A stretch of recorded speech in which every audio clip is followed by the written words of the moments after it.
আজ আমি বানিয়ে নিচ্ছি পাবদা মাছের তেল ঝাল বেরেস্তার সাথে। প্রথমে মাছগুলোকে ভালো করে ধুয়ে হলুদ লবণ মাখিয়ে নিতে হবে, তারপর ভাজতে হবে। ভেজে নেওয়ার পরে একটা মশলা তৈরি করতে হবে। মশলাটা আমি শিলপাটায় করছি। শিলপাটায় করলে পেঁয়াজের গন্ধটা থাকে না, কাঁচা গন্ধটা। এর মধ্যে যাচ্ছে শুকনো লঙ্কা, 1 থেকে 2 কোয়া রসুন, জিরের গুঁড়ো, ধনের গুঁড়ো ও কাশ্মীরি লঙ্কা। এগুলো শিলনোড়ায় বেটে নিচ্ছি। তারপর বেরেস্তা বানিয়ে নিচ্ছি। বেরেস্তা হয়ে গেলে ওই তেলের মধ্যে আমরা কালো জিরে ও পেঁয়াজ কুচি দিচ্ছি ফোড়নে। তারপরে পেঁয়াজটা ভাজা ভাজা হলে এতে বাটা মশলাটা দিয়ে দেব।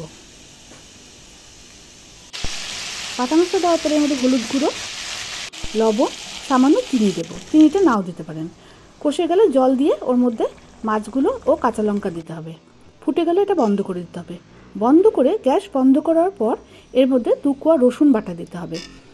গ্যাস বন্ধ বলছি এ কারণেই, কারণ ফ্লেভারটা খুব ভালো আসে রসুনের, হালকা একটা ফ্লেভার আসে।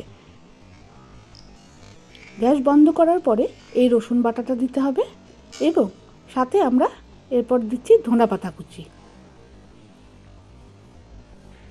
ধনেপাতা কুচিটাও গ্যাস বন্ধ করে দিতে হবে।